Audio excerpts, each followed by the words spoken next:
Pemirsa, 5 bangunan rusak akibat tanah bergerak di Purwakarta, Jawa Barat. Ya, beruntung tidak ada korban jiwa dalam musibah tersebut.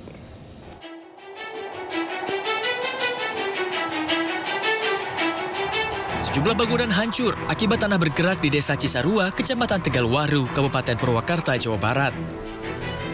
Diketahui kejadian berlangsung pada Minggu malam akibat adanya jurang di sekitar lokasi yang dialiri air secara terus-menerus saat hujan deras mengguyur lokasi. Kejadian ini pun membuat 3 rumah warga, 1 warung dan 1 masjid rusak berat. Tanah bergerak juga mengakibatkan jalan desa rusak. Selain retak, juga sejumlah titik amblas setinggi sekitar 15 cm. Jam 12:30 roboh langsung. Yang roboh apaan aja, Pak? Masjid. Masjid. Ya. Rumah warga? Warung, rumah warga itu saudara. Pergeseran ini akibat dari wilayah bawah ada jurang dan aliran air. Ketinggiannya sekitar kurang lebih 8 meter. Nah, adapun pergeseran ini terkena korban tidak ada, dan rumah 4, kemudian masjid 1. Beruntung saat kejadian tidak ada warga yang berada di lokasi sehingga tidak ada korban dalam kejadian ini. Sementara warga yang rumahnya rusak akibat kejadian ini hingga saat ini masih mengungsi karena khawatir akan kejadian yang terulang kembali. Dari Purwakarta, Jawa Barat, Irwan, iNews melaporkan. Kita awali informasi Sendo Today hari ini, pemirsa. Puluhan warga binaan di Lapas Kelas 2B Kuta Cane, Aceh Tenggara kabur saat warga tengah berburu takjil jelang buka puasa. Ya, mereka kabur melalui atap dan pintu utama lapas.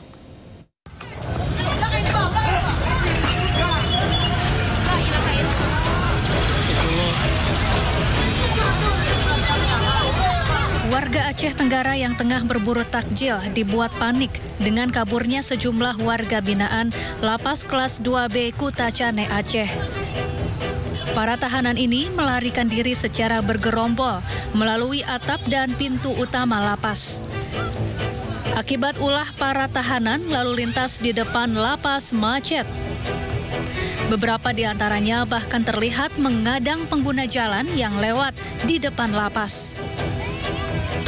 Untuk rasio pengamanan di kita dari 6 orang petugas pengamanan, sedangkan isi di kita 362 orang.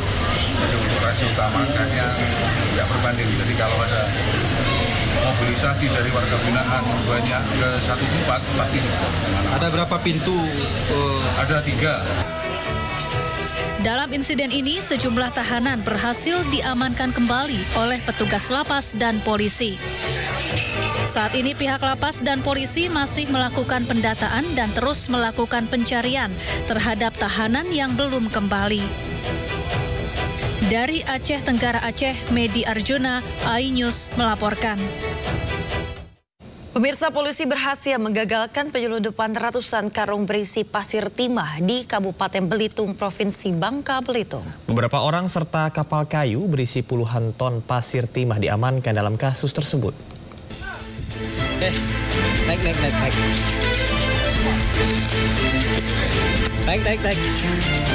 Naik semua. Anggota kepolisian Polda Bangka Belitung menggerebek sebuah kapal kayu di Pelabuhan Selat Nasik, Kabupaten Belitung, Provinsi Bangka Belitung. Penggerebekan dilakukan lantaran kapal kayu ini hendak melakukan penyelundupan puluhan ton pasir timah yang akan dibawa keluar Pulau Belitung. Kasus ini terungkap saat tim gabungan melakukan penyelidikan dan berhasil menemukan tempat persembunyian 2 unit mobil truk yang diduga bermuatan pasir timah di hutan Desa Petaling. Setelah dibuntuti, 2 mobil truk itu bergerak menuju ke Pelabuhan Nyato untuk memindahkan pasir timah ke kapal kayu untuk diselundupkan keluar Pulau Belitung. Telah berhasil mengamankan aktivitas masyarakat yang berupaya untuk menyelundupkan pasir timah keluar Pulau Belitung. Jadi rekan-rekan penyidik di Treskrimsus mengamankan di lokasi di Pelabuhan Nyato di daerah Petaling, Kabupaten Belitung.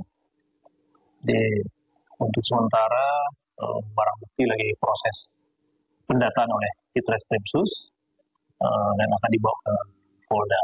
Sejumlah orang diamankan bersama 2 unit mobil truk dan 1 unit kapal kayu berisikan ratusan karung pasir timah. Kini sejumlah saksi dan barang bukti diamankan di Polres Belitung untuk dilakukan pemeriksaan lebih lanjut. Dari Pangkal Pinang, Bangka Belitung, Haryanto, iNews melaporkan. Pemirsa, seorang karyawan toko ditusuk di sebuah pusat perbelanjaan di kawasan Tamrin, Jakarta Pusat. Ya, polisi dengan cepat membekuk 2 pelaku. Kayak motor. Wah, rame ada motor. Ada motor. Wah, hancur. Gua. Beginilah detik-detik sejumlah remaja dari kelompok geng motor saat bentrok dengan warga di Cirebon, Jawa Barat. Sejumlah remaja berhasil diamankan oleh warga dan menjadi bulan-bulanan warga. Warga kesal dengan ulah geng motor yang mencoba menyerang warga sekitar. Belasan remaja dari kelompok geng motor yang terlibat bentrok dengan warga sekitar berhasil diamankan tim Raimas Polresta Cirebon. Dari 17 anggota geng motor yang diamankan, terdapat 3 remaja mengalami luka bagian tubuh dan kepala, sehingga harus dilarikan ke rumah sakit. Bentrokan antara sekelompok pemuda bermotor dengan warga masyarakat yang ada di pinggir jalan. Itu yang diamankan berapa orang tadi? Kebetulan kami dapat mengamankan sekitar 17 orang dan ikut barang bukti sepeda motor ada 10 unit. Infonya ada yang terluka, Bang? Kebetulan ada 3 orang yang terluka karena perkelahian dengan masyarakat, sehingga kami amankan dan kami bawa ke Rumah Sakit Mitra Bumbon. Selain mengamankan belasan remaja, petugas juga mengamankan atribut bendera geng motor, sejumlah handphone dan sepeda motor. Dari Cirebon, Jawa Barat, Toy Iskandar, iNews melaporkan. Pemirsa, usai dinyatakan hilang terbawa arus sungai selama 19 jam, seorang bocah laki-laki berusia 12 tahun ditemukan tewas. Ya, korban tenggelam saat bermain bersama dengan 3 temannya di Sungai Pucang, Sidoarjo, Jawa Timur.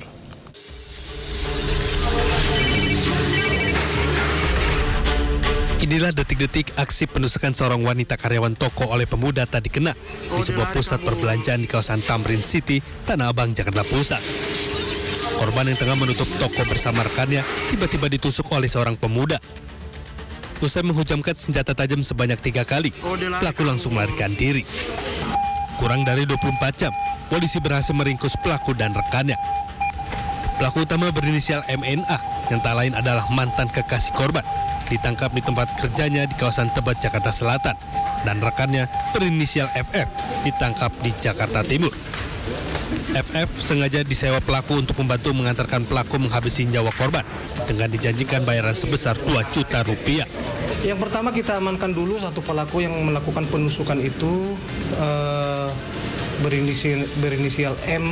Kemudian dari hasil keterangan dia kita kembangkan bahwa dia mengaku dia sebelumnya diantar sama temannya yang sebelumnya dijanjikan diupah uang sebesar 2.400.000 untuk membantu dia melakukan penusukan terhadap pacar. Akibat kejadian tersebut, korban berinisial F, wanita muda berusia 19 tahun, sempat dilarikan ke RSUD Tanah Abang untuk mendapatkan pertolongan medis. Sementara kedua tersangka hingga kini masih menjalani pemeriksaan di Polsek Metro Tanah Abang. Dari Jakarta Pusat, Rani Sanjaya, iNews melaporkan.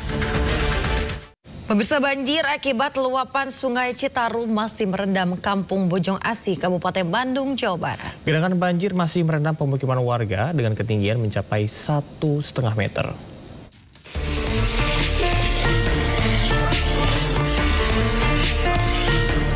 Kampung Bojong Asih, Desa Dayuh Kolot, Kecamatan Dayuh Kolot, Kabupaten Bandung, Jawa Barat, masih terendam banjir. Ketinggian air mulai dari 70 cm hingga 150 cm di titik terdalam. Sebanyak 1.800 rumah warga dari 4 RW terendam banjir. Tingginya debit air membuat aktivitas warga terganggu dan terpaksa harus menerobos banjir dengan berjalan kaki. Warga menilai meski telah dibangun 2 penampungan air di wilayah Dayuh Kolot, namun banjir masih terus terjadi. Ini 3 hari ini ya, 3 hari ini intensitas hujan tinggi. Wilayah Bandung Raya cukup tinggi ya. Jadi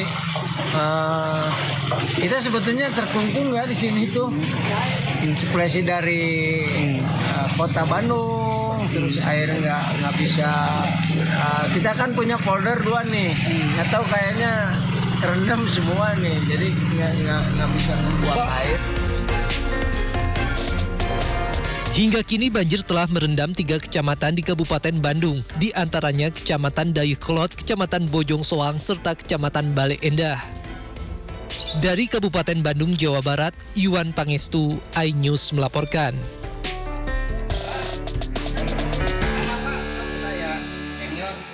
Pemirsa, sudah 1 pekan banjir masih menggenangi ratusan rumah warga di Desa Karangligar, Kabupaten Karawang, Jawa Barat dengan ketinggian air lebih dari 1 meter. Warga terdampak banjir berebut bantuan logistik yang didistribusikan relawan.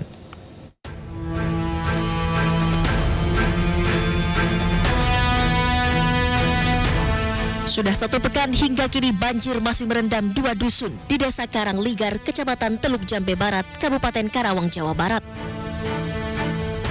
Dari pantauan udara masih ada sekitar 180 rumah di Dusun Kampe dan 80 rumah di Dusun Pangasinan yang terendam banjir dengan ketinggian air lebih dari 1 meter. Minimnya sistem drainase dan kultur tanah yang rendah di wilayah Karangligar membuat banjir membutuhkan waktu lama untuk bisa surut. Kondisi ini membuat sejumlah warga harus mengungsi ke tempat yang lebih tinggi dan dievakuasi menggunakan perahu. Sementara sejumlah warga yang bertahan di rumahnya kini harus berebut bantuan logistik berupa bahan makanan dan kebutuhan sehari-hari yang didistribusikan oleh relawan. Enggak kebagian. Habis. Oh, habis katanya. Iya. Terus gimana? Bagaimana? Udah habis ya udah. Oh, biasanya gitu ya kalau kebagian ya. Bukan rezeki kita itu. Bukan rezeki ya. Iya. Terus harapannya apa nih Bapak? Harapannya? Ya. Harapannya yang berusaha ada rumah Bapak masih segini. Masih siapa? Kawah. Seapa? Hah? Setingginya seapa? Tingginya segini lagi. Masih segitu lagi? Iya. Itu dapat? Dapat nggak? Nggak dapat? Nggak dapat, habisin. Oh, nggak dapat ya? Enggak. Telat datang ya kali ya? Iya. Nah, terus gimana ya kalau nggak dapatnya? Harapannya? Bukan rezeki. Bukan rezeki. Warga Desa Karangligar berharap bantuan logistik bisa didistribusikan secara merata di wilayahnya karena kesulitan membeli sembako dan kebutuhan pokok akibat lumpuhnya aktivitas di wilayah tersebut. Dari Karawang, Jawa Barat, Rudi Setiawan, iNews melaporkan. Pembongkaran tempat wisata Hibis Fantasy milik BUMD di kawasan Puncak Bogor terus dilakukan. Ya, wahana ini dibongkar usai terbukti melanggar perizinan dan diduga menjadi biang kerok banjir bandang kawasan Puncak beberapa waktu lalu.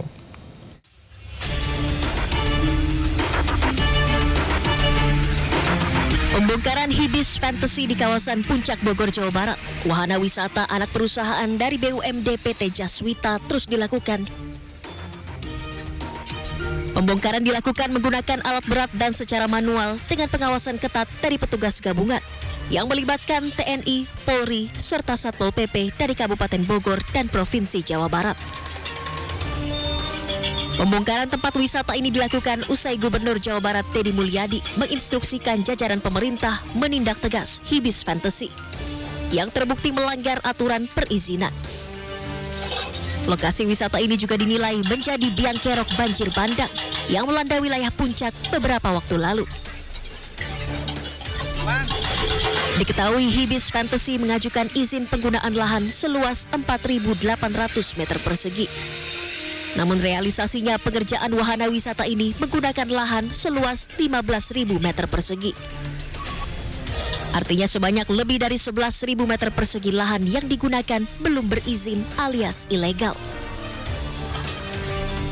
Dari Bogor, Jawa Barat, Wildan Hidayat, iNews melaporkan. Pemirsa, olahraga identik dengan kesehatan dan juga sportivitas, terlebih sepak bola. Ya, ini agak ironis, Yasmin dan juga pemirsa, seorang bos klub sepak bola berinisial CA, tepatnya di Persiba Balikpapan ditangkap Bareskrim Polri karena sepak terjangnya mengedarkan narkoba di dalam lapas. Dan menurut polisi, CA juga punya peran besar, yakni menjadi pengendali peredaran narkoba dalam lapas. Penangkapan Catur dilakukan saat ia tengah mengirimkan sabu ke lapas 2A di Balikpapan, Kalimantan Timur. Bahkan jaringan Catur di dalam lapas sudah menjadi sebagian sabu yang baru mereka masukkan ke dalam lapas. Hal ini diketahui setelah Kepala Lapas 2A Balikpapan melaporkan dugaan adanya peredaran narkoba di tempat ia bertugas. Setelah melakukan penelusuran ditemukan 69 gram narkoba jenis sabu yang belum sempat terdistribusi. Padahal barang yang masuk saat itu ada kurang lebih 3 kilogram. Sejauh ini penyidik masih mendalami sudah berapa lama Catur beroperasi sebagai bandar. Sementara pihak Persiba Balikpapan menyatakan penangkapan CA merupakan urusan pribadinya dan tidak terkait klub sepak bola. Di mana pada tanggal 27 Februari tahun 2025, Lapas Balikpapan melakukan razia. Karena diduga informasi dari Pak Cahyo, ya ada peredaran narkoba di sana. Betul didapatkan peredaran narkoba di sana. Ya, didapatkan yang semulanya infonya ada 3 kilo, terus sekarang tinggal 69 gram yang diamankan. Pemirsa, 2 orang pelaku pembunuhan bos rental didakwa melakukan pembunuhan berencana dan dituntut penjara seumur hidup. Sementara seorang tersangka lainnya 4 tahun penjara. Tuntutan ini dibacakan oleh auditor militer dalam sidang lanjutan kasus penembakan bos rental mobil yang melibatkan 3 anggota TNI Angkatan Laut. Kembali digelar di Pengadilan Militer 208 Jakarta Timur. Auditor militer menyatakan para terdakwa melakukan pembunuhan berencana secara bersama-sama. 2 orang diantaranya dituntut penjara seumur hidup dan membayar restitusi kepada keluarga korban. Kami mohon agar para terdakwa dijatuhi pidana sebagai berikut. Terdakwa 1, Kelasi Kepala Bah Bambang Apri Atmojo NRP 122903. Pidana pokok penjara seumur hidup.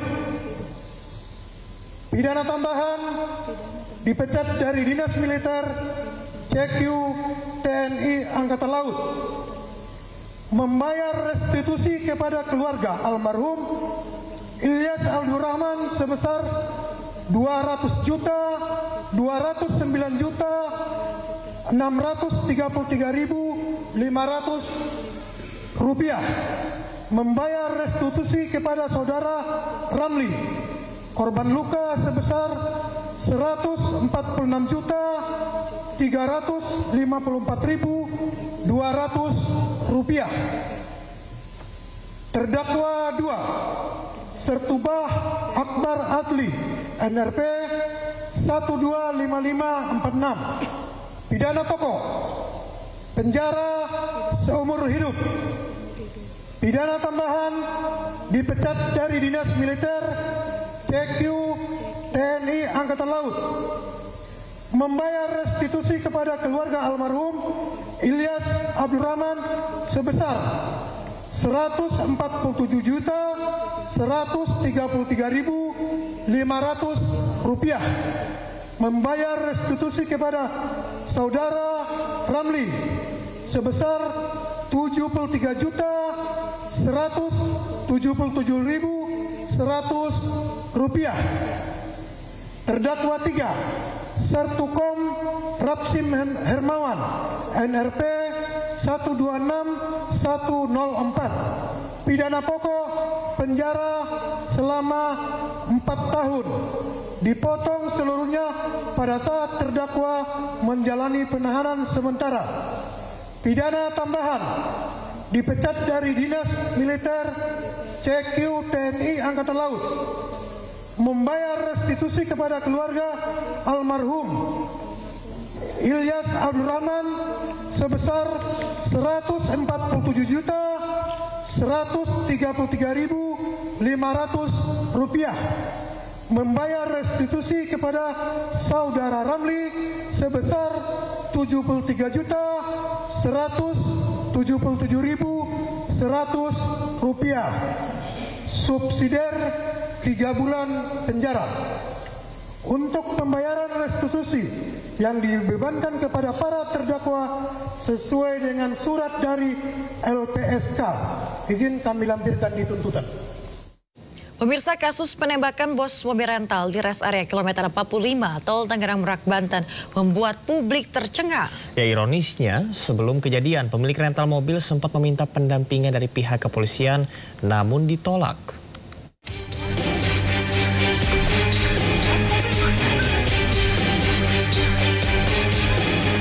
2 Januari 2025, seorang pengusaha rental mobil ditembak mati saat mencoba mengambil kendaraan miliknya yang dibawa kabur tersangka di res area kilometer 45 Tangerang Merak. Pencurian mobil berawal saat AS yang menyewa mobil korban selama 3 hari. Tiba-tiba pada tanggal 1 Januari, GPS yang dipasang di mobil sengaja dirusak pelaku. 2 perangkat GPS mobil telah dipotong saat berada di Pandeglang. Namun 1 GPS aktif belum diputus pelaku. Korban kemudian melakukan penelusuran hingga berpapasan dengan mobil miliknya. Situasi berubah tegang saat pelaku mengaku sebagai TNI Angkatan Udara mengancam sambil mengeluarkan senjata api. Merasa terancam, anak korban meminta pendampingan dari Polsek Cinangka Anyar, namun ditolak kepolisian. Dengan alasan saat pelaporan korban tidak membawa surat-surat penting kepemilikan mobil yang sah. Nah, inisiatiflah kita minta tolong ke polsek terdekat. Pada saat itu polsek yang terdekat Polsek Cinangka. Nah, kita mampirlah ke Polsek Cinangka itu. Kita menceritakan kejadian ini dan kita bilang kita pemilik mobil, rental mobil, bukan leasing mobil. Tapi si polsek ini salah menduga. Katanya saya dari leasing, padahal saya udah bilang dari awal. Saat itu ketika dikonfirmasi, yang bersangkutan menyatakan bahwa itu dari leasing. Sementara kawannya lagi menyatakan bahwa itu dari rental. Bermaksud untuk meminta pendampingan untuk melakukan penarikan 1 unit kendaraan mobil di Cinangka. Menurut keterangan dari yang bersangkutan bahwa pada saat itu mobil itu sempat diikutin dari Pandeglang muter sampai ke arah Cilegon, sehingga melintaslah di wilayah kita.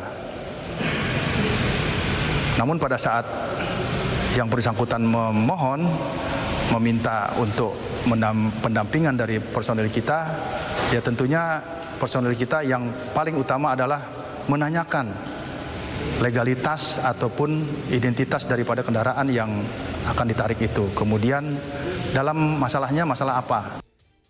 Pengejaran kembali terjadi hingga ke area tol Tangerang Merak, kilometer 45. Pelaku menembak korban Ilyas Abdurrahman di dalam minimarket. Korban tewas terkena tembakan di bagian dada dan tangan kiri. Berdasarkan rekaman CCTV, komplotan pelaku penembakan terhadap bos rental mobil berjumlah 4 orang. Dalam pengejaran polisi berhasil menangkap AS, orang pertama yang menyewa mobil. Pasca kejadian, saksi dalam sidang perkara penembakan bos rental mobil menyebut pelaku melepaskan tembakan sebanyak 4 kali. Ahmad Farizi, saksi yang merupakan karyawan minimarket, mengatakan oknum TNI AL pelaku penembakan melepaskan 4 kali tembakan. Farizi mengungkap tembakan pertama dilakukan oleh oknum TNI AL yang keluar dari sebuah mobil berwarna hitam. Sementara tembakan kedua dilakukan oleh orang yang sama, namun pelaku telah keluar mobil. Tembakan ketiga merupakan tembakan yang melukai korban Ramli. Tembakan keempat bersarang di tubuh korban bos rental, Ilyas Abdurrahman. Farizi merinci tembakan keempat dilepaskan saat Ilyas mencoba mendekat ke arah Ramli.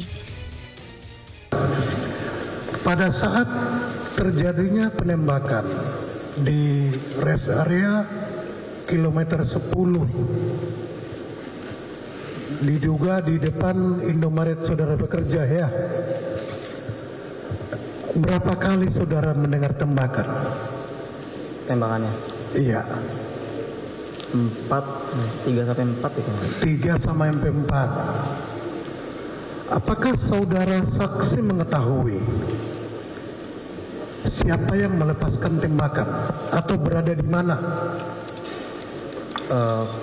Kalau siapanya nggak tahu, cuman kalau posisinya tahu Pak. Posisinya di mana saudara? Depan toko. Depan toko. Parkiran. Pada saat penembakan pertama, apakah saudara bisa memastikan di depan toko penembakan? Iya. Bisa. Yang menembak itu berada di mana? Apakah di depan toko atau di mana? Di mobil Pak. Di mobil. Di mobil apa? Mobil hitam. Mobil hitam. Tim Liputan iNews melaporkan. Dan pemirsa, saatnya kita simak pantauan arus lalu lintas. Kami sudah terhubung dengan Brigadir Cici Yarangga dari NTMC Polri yang kini berada di kawasan Cempaka Putih, Jakarta. Halo Brigadir Cici, bagaimana pantauan arus lalu lintas dari tempat Anda melaporkan saat ini? Ya baik, terima kasih Camar juga Yasmin. Pemirsa, pagi ini kita akan melihat kembali bagaimana perkembangan arus lalu lintas. Dan tepat sekarang di kawasan Cempaka Putih, Jakarta Timur, kondisi arus lalu lintas dari berbagai arah telah terjadi peningkatan jumlah volume arus kendaraan, di mana untuk kendaraan-kendaraan yang melintas dari arah Tanjung Priuk ataupun dari arah Pulau Gadung yang nantinya akan menuju ke arah Senen hingga saat ini dalam keadaan ramai dan lancar. Sudah terlihat adanya peningkatan jumlah volume arus kendaraan dengan adanya antrian traffic light yang cukup memanjang sekitar 300 hingga 400 meter ke belakang. Terlihat juga kendaraan-kendaraan dari arah sebaliknya, yakni dari arah Senen yang nantinya akan lurus menuju ke arah Pulau Gadung ataupun yang akan mengambil lajur sebelah kiri untuk berbelok ke arah Tanjung Priuk juga hingga saat ini masih dalam keadaan ramai dan lancar. Kendaraan-kendaraan yang melintas pada kawasan ini selain didominasi oleh kendaraan pribadi tetapi juga didominasi oleh kendaraan umum. Kami perlu menghimbau bagi para pengendara yang melintasi kawasan ini untuk tetap menjaga batas laju kecepatan kendaraan Anda dan juga bagi para pengendara untuk mengikuti arahan dan petugas kami yang saat ini sedang melakukan pengaturan lalu lintas di kawasan Cempaka Putih sendiri. Dan untuk kendaraan-kendaraan yang melintas dari arah Cawang ataupun Halim yang nantinya akan lurus menuju ke arah Tanjung Priuk ataupun yang akan berbelok ke kiri menuju ke arah Senen juga hingga saat ini masih dalam keadaan ramai dan lancar. Dihimbau bagi para pengendara yang nantinya akan berbelok ke arah Senen untuk mengambil lajur sebelah kiri demi memberikan kesempatan bagi para pengendara yang nantinya akan lurus menuju ke arah Tanjung Priuk. Dan melihat kembali kondisi arus lalu lintas di kawasan ini didominasi oleh kendaraan-kendaraan besar seperti truk ataupun kontainer yang akan menuju ke arah Tanjung Priuk. Kami menghimbau bagi para pengendara untuk tetap berhati-hati, khususnya pengendara besar, untuk tidak membawa muatan melebihi kapasitas yang telah ditentukan. Dan pemirsa, berdasarkan data RSMS Korlantas Polri, angka kecelakaan lalu lintas yang kami terima selama 1 kali 24 jam telah terjadi sebanyak 188 kasus laka lantas dengan rincian 16 meninggal dunia, 31 luka berat, dan 209 luka ringan. Dari 188 kasus laka lantas yang terjadi, 71% didominasi oleh kendaraan roda 2 atau kendaraan sepeda motor. Untuk itu diingatkan terus bagi para pengendara sepeda motor untuk selalu menggunakan helm, baik pengemudi maupun penumpang, dan juga jangan melawan arus karena rawan akan kecelakaan. Pemirsa, untuk Anda yang ingin terus mengupdate bagaimana perkembangan arus lalu lintas di kota Jakarta maupun kota-kota besar lainnya, kami siap melayani Anda. Pemirsa dapat menghubungi call center kami di 1500669, juga melalui SMS Center di 9119.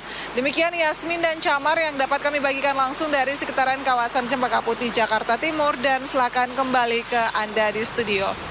Ya baik, terima kasih Brigadir Cici Yarangga atas laporan Anda dari kawasan Cempaka Putih, Jakarta Timur. Selamat bertugas kembali dan salam presisi. Lembaga Bantuan Hukum atau LBH Jakarta menerima 619 laporan dari masyarakat terkait dengan kasus dugaan BBM oplosan Pertamina. Selama membuka posko pengaduan sejak 26 Februari hingga 5 Maret 2025, baik secara daring ataupun luring. Pemirsa, menurut Direktur LBH Jakarta Fadil Al-Fatah, dari ratusan pengaduan tersebut ada banyak laporan terkait berkurangnya rasa percaya masyarakat akan kualitas BBM dari Pertamina hingga adanya dampak kerugian material berupa kerusakan kendaraan.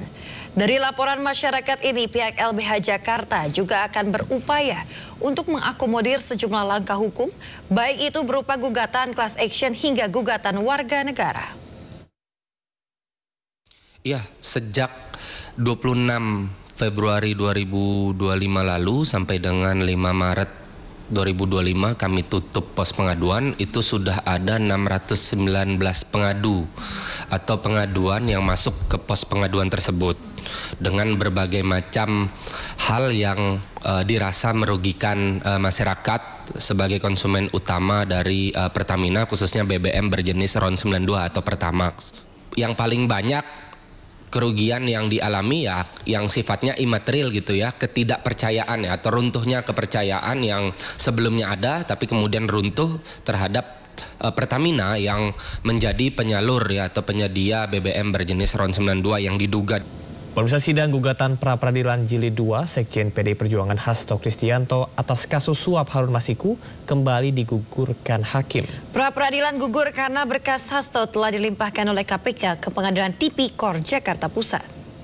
Mengadili 1. Menyatakan permohonan pemohon gugur. 2. Membebankan kepada pemohon untuk membayar perkara sejumlah nihil.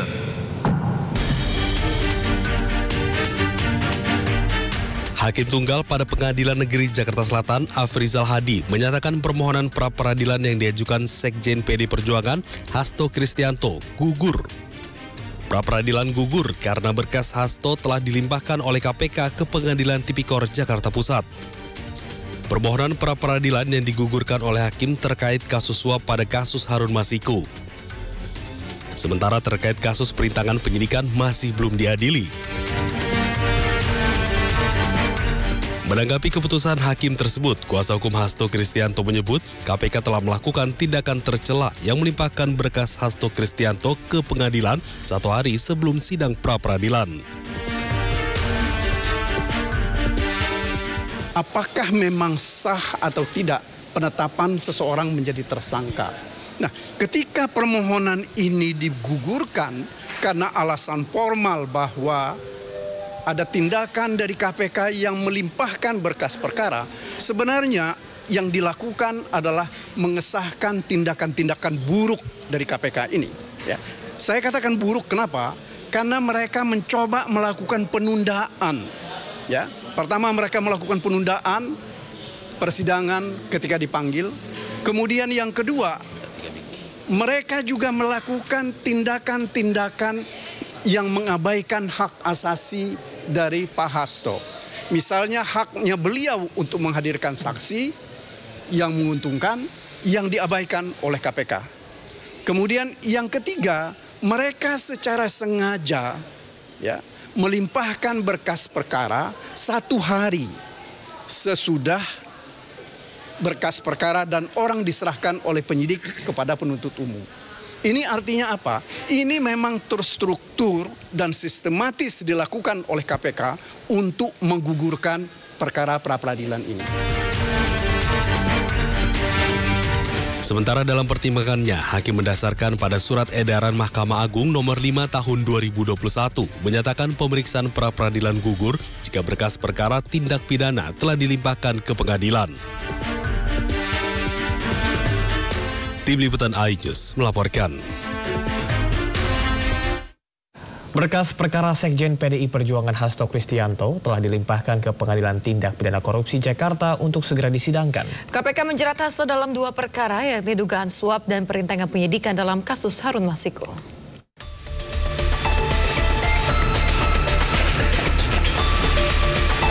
Penyidik Komisi Pemberantasan Korupsi telah melimpahkan berkas perkara Sekjen PDI Perjuangan Hasto Kristianto ke Pengadilan Tindak Pidana Korupsi Jakarta Pusat. Usai pelimpahan berkas ini, kasus dugaan suap dan perintangan penyidikan yang menjerat Hasto Kristianto selanjutnya akan segera disidangkan. Dan tengah menunggu penetapan tanggal persidangan serta komposisi majelis hakim yang akan memeriksa dan mengadili perkara. Sudah dilimpahkan sama penyidik KPK ke jaksa penuntut umum, sudah dilimpahkan ke pengadilan. Ini berapa tebal ini, Bang? Waduh, ini nggak tahu nih berapa tebal ini.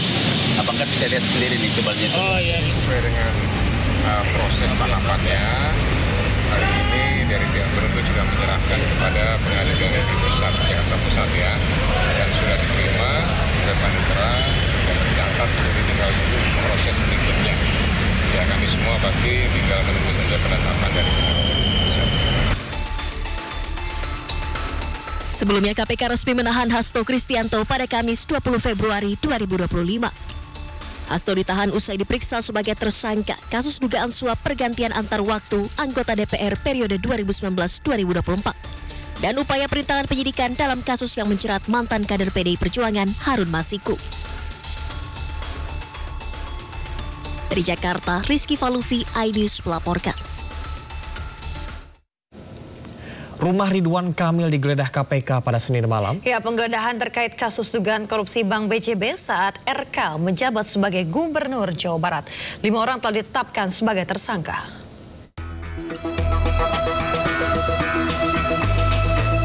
Rombongan penyidik KPK mendatangi rumah Ridwan Kamil di Jalan Ranca Bentang, Bandung, Jawa Barat pada Senin malam. Menurut Ketua KPK Setio Budianto, penggeledahan terkait dugaan korupsi markup dana iklan Bank BJB saat Ridwan Kamil masih menjabat sebagai Gubernur Jawa Barat. Ya, kalau dari saya menyatakan bahwa betul ada penggeledahan rumah, ada kegiatan penggeledahan di perkara BJB, tetapi untuk lengkapnya, untuk detailnya rumah siapa, dan mungkin waktunya kapan dilakukan, itu baru bisa dilakukan setelah penyidik memberikan data-datanya secara lengkap kepada saya. Dan saya pikir rekan-rekan juga tidak menginginkan informasi yang sepotong-sepotong ya. Jadi pada saat nanti informasinya sudah lengkap, kita akan deliver ke teman-teman secara utuh, sehingga nanti informasi yang bisa diterima oleh masyarakat juga utuh. Melalui pernyataan tertulis, RK menyatakan dirinya kooperatif dan sepenuhnya mendukung penyelidikan yang dilakukan oleh KPK. RK juga tidak ingin berkomentar banyak terkait dugaan korupsi yang melibatkan dirinya dan menyerahkan sepenuhnya kepada KPK. KPK telah menetapkan 5 tersangka dalam kasus dugaan korupsi di lingkungan PT Bank Pembangunan Daerah Jawa Barat dan Banten BJB. Para tersangka terdiri dari penyelenggara negara serta pihak swasta. Belum ada informasi apakah ada Ridwan Kamil di rumah tersebut. Tim Liputan iNews melaporkan. Kepala Kantor Komunikasi Kepresidenan Hasan Nasbi menyatakan temuan pengurangan harga makan bergizi gratis bukan temuan yang telah diverifikasi. Ya, namun Istana tetap akan menindaklanjuti informasi tersebut.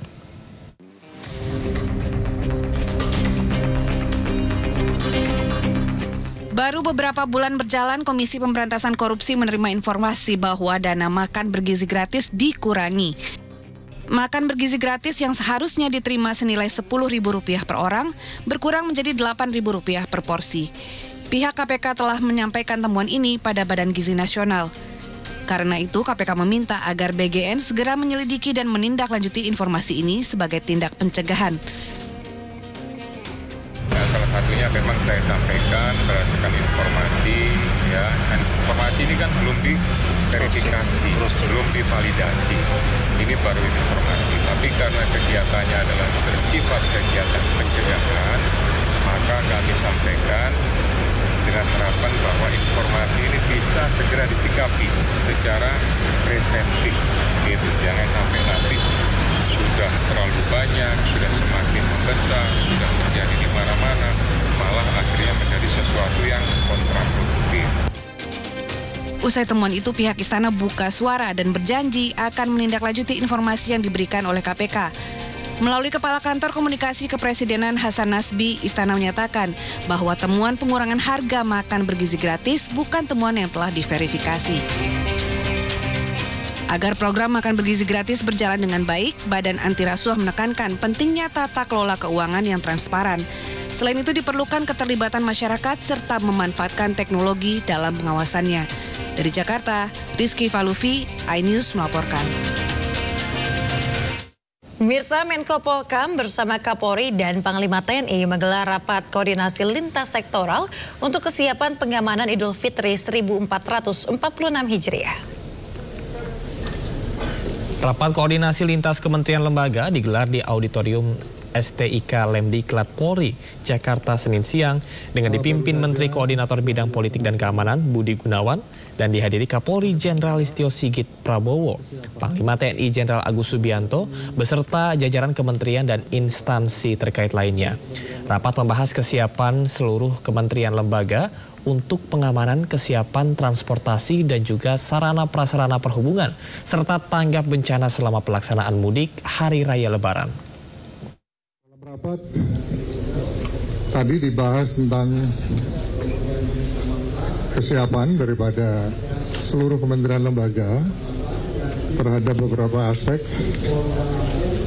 Yang pertama, aspek pengamanan yang meliputi penggelaran personil Polri dan TNI sebanyak 164.298 personil gabungan yang terdiri dari Polri sebanyak 93.358, kemudian dari TNI 66.714 dan kekuatan lainnya dari kementerian lembaga. Kita juga kali ini melaksanakan operasi pengamanan mudik dengan nama Sandri Operasi Ketupat tahun 2025. Berdasarkan hasil survei yang dilaksanakan oleh Kementerian Perhubungan dan juga perbandingan terkait dengan realisasi yang dilaksanakan di tahun 2024 kemarin, tentunya kita tetap harus melakukan kesiapan-kesiapan untuk menghadapi potensi puncak arus balik, arus mudik dan arus balik yang kemungkinan akan terjadi di arus puncak balik itu di antara arus mudik antara 28 sampai dengan 30 Maret, sedangkan puncak arus balik di tanggal 5 sampai dengan 7 April 2025. Menyiapkan 9 pesawat dengan beberapa jenis, yaitu Boeing, kemudian Hercules, TN dan Kasa, dan 12 unit helikopter dari berbagai jenis dan beberapa truk dan ambulan. Dan nanti personel tersebut akan dideploy ke wilayah-wilayah umum seperti bandara, stasiun, kemudian masjid, dan beberapa di tempat pariwisata.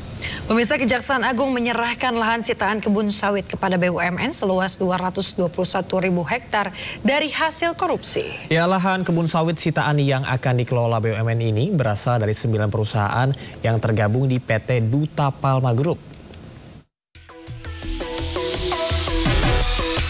Kejaksaan Agung secara resmi menyerahkan lahan sitaan kebun sawit kepada BUMN seluas 221.000 hektar dari hasil korupsi PT Duta Palma. Penyerahan ini ditandai dengan adanya penandatanganan penitipan barang bukti perkebunan kelapa sawit oleh Kejaksaan Agung ke Menteri BUMN. Dan dilanjutkan penyerahan penitipan barang bukti tersebut dari Kejagung ke Menteri BUMN, lalu diserahkan ke Direktur Utama PT Agrinas Palma Nusantara sebagai BUMN pengelola lahan sitaan tersebut. Jaksa Agung Muda Tindak Pidana Khusus Ferbi Ardiansa mengatakan, lahan kebun sawit sitaan yang akan dikelola BUMN ini berasal dari 9 perusahaan yang tergabung di PT Duta Palma Group, di mana 7 diantaranya telah dilakukan penyerahan tersangka dan barang buktinya dari penyidik ke penuntut umum. Sedangkan 2 perusahaan lagi masih dalam proses penyidikan.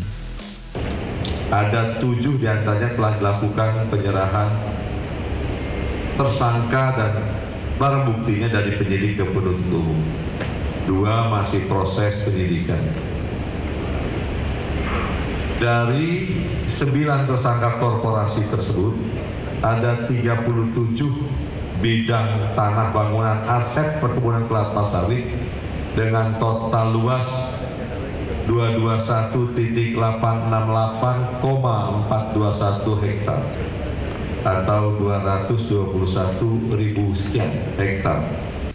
Febri menambahkan ketujuh bidang tanah dari hasil sitaan Kejagung yang diserahkan ke BUMN ini memiliki luas 43.000 hektar yang tersebar di Provinsi Riau. Sedangkan 21 bidang kebun sawit lainnya tersebar di Kalimantan Barat seluas 137.000 hektar.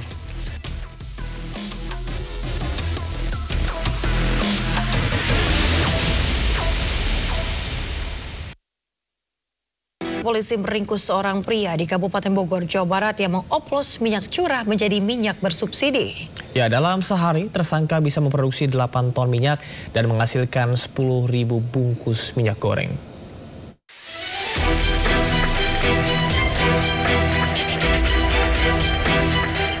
PRM diringkus Satreskrim Polres Bogor karena mengoplos minyak goreng curah menjadi minyak goreng bersubsidi Minyak Kita di Desa Cijujung, Kabupaten Bogor. Berat bersih minyak kita yang seharusnya 1 liter dikurangi tersangka hanya menjadi 800 ml. Meski baru 1 bulan beroperasi, namun tersangka sudah menghasilkan keuntungan sebesar 600 juta rupiah. Tersangka mengaku hasil produksinya didistribusikan di wilayah Tangerang dan Bogor. Kemasannya dari 1 liter berkurang menjadi 250, dikurangi dari 250 liter, maka menjadi 750 ml. Hal ini terutama di bulan suci Ramadan tentu sangat berdampak, berpengaruh terhadap masyarakat, khususnya masyarakat Kabupaten Bogor. Saya bersama TNI, bersama Pak Bupati tidak akan berhenti sampai di sini. Siapapun yang menyusahkan masyarakat Kabupaten Bogor akan kami lawan. Tersangka dijerat Undang-Undang Perdagangan dengan ancaman 5 tahun penjara atau denda 5 miliar rupiah. Saat ini polisi masih memburu pelaku lainnya yang melarikan diri. Dari Bogor, Jawa Barat, Wildan Hidayat, iNews melaporkan. Pemirsa, Kapolri dan Menteri Perdagangan menegaskan akan menindak produsen minyak kita yang mengurangi takaran minyak goreng. Sementara itu polisi mengungkap 3 produsen minyak kita nakal yang curang dalam berdagang.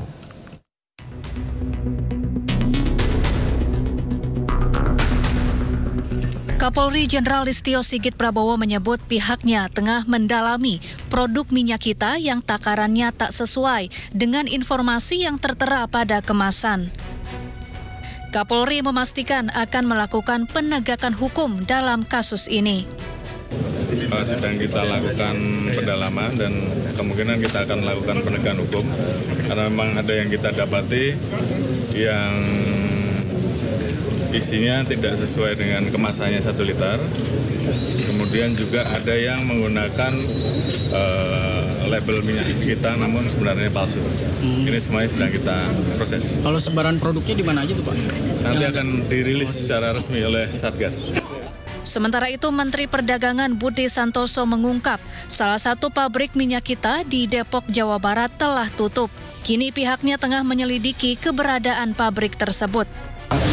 Tanggal 7 Maret kita itu ke lokasi perusahaan yang melakukan pengurangan takaran. Ya waktu itu kan Pak Mentan tanggal 8 kan ke pasar. Kami tanggal 7 sebelumnya sebenarnya sudah dapat laporan dan kami sudah melakukan pengawasan ke PT Aiga di Jalan Tol Iskandar. Ya tanggal 7 itu kita ke Jalan Tol Iskandar di Depok. Tetapi perusahaan itu sudah tutup ternyata. Nah sekarang kemudian kita selidiki dan sekarang ketemu perusahaannya pindah di Karawang. Hari ini tim Satgas Polri dan Kemendak sedang di Karawang. Ya, jadi kita masih nunggu laporannya. Tadi saya komunikasi masih di sana. Ya, jadi itu sebenarnya sudah kita dari awal sebenarnya kita sudah tahu, kita antisipasi langsung kita kejar ke perusahaan. Ya. Produk yang di lapangannya gimana Pak? Nah, yang lapangan sudah kita ditarik. Sebelumnya banyak warga mengeluh usai menemukan minyak kita kemasan botol 1 liter, ternyata isinya hanya 750 hingga 800 ml. Video warganet menuang minyak kita yang takarannya sudah berkurang ini pun viral di media sosial. Selain itu, tak sedikit minyak kita dijual di atas harga eceran tertinggi, yakni Rp15.700 per liter. Polisi kemudian mendapati 3 produsen minyak kita nakal, di antaranya PT Arta Eka Global Asia, Koperasi Terpadu Nusantara, dan PT Tunas Agro Indo Lestari. Tim Liputan iNews melaporkan. Pemirsa, akibat maraknya minyak goreng subsidi yang isinya kurang dari 1 liter, petugas gabungan menggelar sidak di sejumlah pasar di Pasuruan dan Lamongan, Jawa Timur. Ya, petugas mengimbau pedagang agar tidak lagi menjual minyak goreng subsidi yang ukurannya tidak sesuai takaran.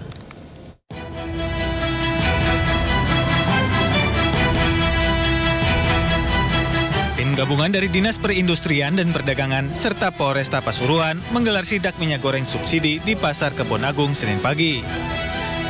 Dari hasil sidak terdapat minyak goreng subsidi kemasan 1 liter hanya berisi 945 ml hingga 970 ml. Sesuai peraturan Menteri Perdagangan, toleransi kekurangan minyak goreng subsidi hanya 1,5 ml per liter. Temuan ini mengindikasikan adanya pelanggaran standar volume kemasan minyak goreng. Disperindak Kota Pasuruan akan melaporkan temuan ini ke Dinas Perindustrian dan Perdagangan Provinsi Jawa Timur serta pemerintah pusat. Beberapa sampling yang kita ambil dari beberapa minyak kita, beberapa produsen, ditemukan banyak sekali kekurangan volume. Dari 6 produsen yang volumenya itu pas, hanya 2.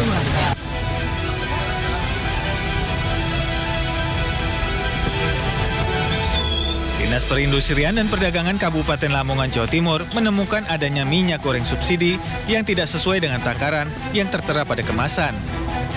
Temuan tersebut didapati saat Disperindak bersama Satgas Pangan Kabupaten Lamongan saat sidak minyak subsidi di pasar tradisional Sidoarjo Senin pagi. Sidak digelar akibat maraknya isi minyak goreng subsidi yang tidak sesuai dengan keterangan di kemasan.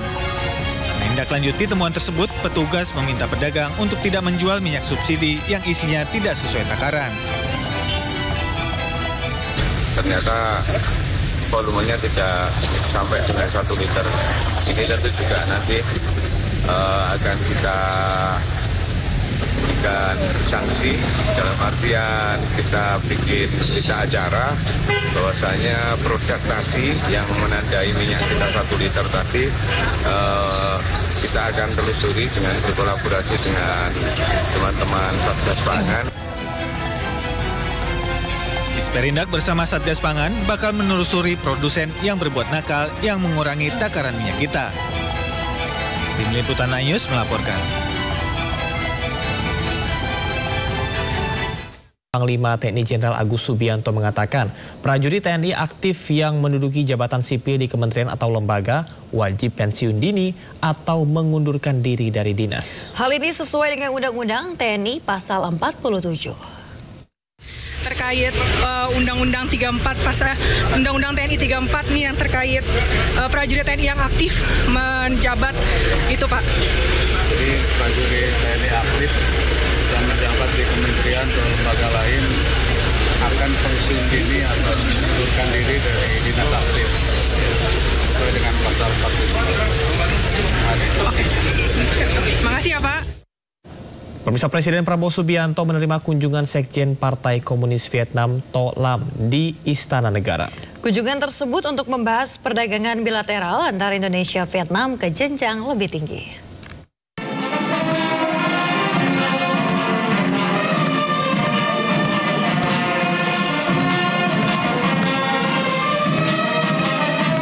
Presiden Prabowo Subianto menerima kunjungan Sekjen Partai Komunis Vietnam To Lam di Istana Negara. Kunjungan tersebut membahas potensi kerjasama antara negara Indonesia dan Vietnam ke jenjang yang lebih tinggi.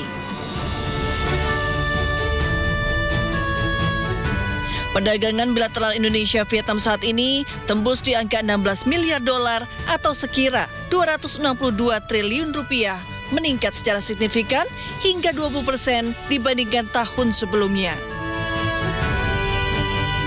Kedepan, target sasaran perdagangan Indonesia meliputi industri perikanan, energi transisi, hingga semikonduktor dengan target capaian 18 miliar dolar.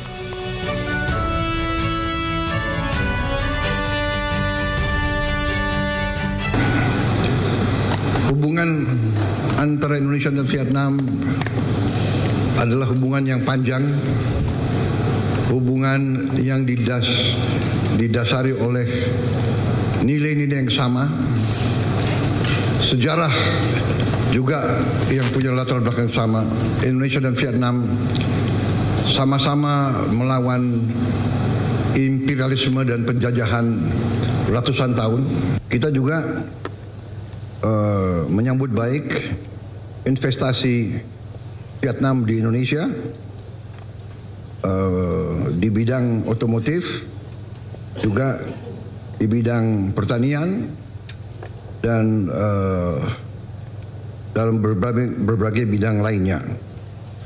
Kỷ niệm 80 năm Quốc khánh Việt Nam và 80 năm Quốc khánh Indonesia, 70 năm thiết lập quan hệ ngoại giao giữa Việt Nam và Indonesia. Tôi chân thành cảm ơn Chính phủ, Ngài Tổng thống và nhân dân Indonesia đã dành cho tôi và đoàn đại biểu cấp cao Việt Nam năm tiếp nồng ấm chân tình. Diharapkan kedua negara dapat menjadi mesin dalam laju pertumbuhan ASEAN yang sama-sama saling melengkapi di berbagai macam lini bidang. Tim Liputan iNews melaporkan.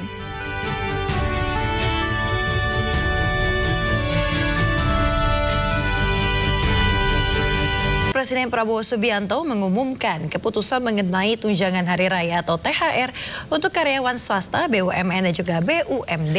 Ya, Prabowo menyebut THR paling lambat harus dibagikan 7 hari sebelum hari raya. Dalam kesempatan yang sama, Presiden Prabowo juga mengumumkan soal bonus hari raya bagi pengemudi dan juga kurir online. Untuk besaran jumlah THR yang akan diterima, Presiden Prabowo menyebut semua akan diatur berdasarkan perundingan antara kementerian terkait dan juga pemilik jasa online. Sementara itu, Prabowo juga menegaskan pencairan THR bagi pegawai negeri sipil atau PNS dan juga pegawai pemerintah dengan perjanjian kerja atau P3K akan tepat waktu, paling cepat 3 minggu sebelum Lebaran. Tak terasa kita sudah berada di hari ke-10 bulan Ramadan, dan sebentar lagi kita akan menghadapi Hari Raya Idul Fitri 1446 Hijriah. Saudara-saudara sekalian, saya pada siang hari ini dapat laporan dari para menteri Kabinet Merah Putih. Mereka telah melaksanakan beberapa kali pertemuan dan akhirnya kita telah memutuskan beberapa kebijakan tentang pemberian THR kepada pekerja swasta, BUMN, BUMD. Dan juga kita telah berunding dan telah kita dapat suatu komitmen dari pimpinan perusahaan pengemudi online, yaitu Saudara Patrick Waluyo, CEO dari Gojek, dan Saudara Anthony Tan, CEO dari Grab, dan juga hadir bersama kita siang hari ini perwakilan para pengemudi online dari Gojek dan dari Grab. Ini saingan rupanya ya. saingan baik ya kan. Jadi saya sampaikan sebagai berikut. Yang pertama, saya minta agar pemberian THR bagi pekerja swasta, BUMN, BUMD diberi paling lambat 7 hari sebelum hari raya Idul Fitri. Dan besaran dan mekanismenya akan nanti disampaikan oleh Menteri Ketenagakerjaan melalui surat edaran. Kemudian yang kedua, pada tahun ini pemerintah menaruh perhatian khusus kepada para pengemudi dan kurir online yang telah memberi kontribusi yang penting dalam mendukung layanan transportasi dan logistik di Indonesia. Untuk itu, pemerintah menghimbau kepada seluruh perusahaan layanan angkutan berbasis aplikasi untuk memberi bonus hari raya kepada pengemudi dan kurir online dalam bentuk uang tunai dengan mempertimbangkan keaktifan kerja. Saat ini terdapat kurang lebih 250.000 pekerja pengemudi kurir online yang aktif dan kurang lebih 1 sampai 1,5 juta yang berstatus part-time, yang tidak full-time tapi part-time bekerja. Untuk besaran dan mekanisme pemberian bonus hari raya ini kita serahkan dengan nanti akan dirundingkan dan akan disampaikan oleh Menteri Ketenagakerjaan melalui surat edaran. Saudara-saudara sekalian, semoga dengan kebijakan ini para pekerja dan para pengemudi online dapat merasakan libur dan mudik dan Idul Fitri dalam keadaan yang baik. Saya ucapkan terima kasih kepada Menteri Ketenagakerjaan, kemudian Menteri Perhubungan dan Menteri Sesnek, Seskap, juga kepada pimpinan perusahaan Saudara Patrick Waluyo dan Saudara Antoni Tan atas kerjasama yang baik ini. Juga saya ucapkan terima kasih kepada para pengemudi dan kurir online dimanapun engkau berada. Terima kasih. Wassalamualaikum warahmatullahi wabarakatuh. Salam sejahtera bagi kita sekalian. Shalom. Santi, Santi, Santi Om. Namo Buddhaya, salam kebajikan. Bagi yang melaksanakan puasa, selamat meneruskan ibadah kita dan sampai kita jumpa kembali.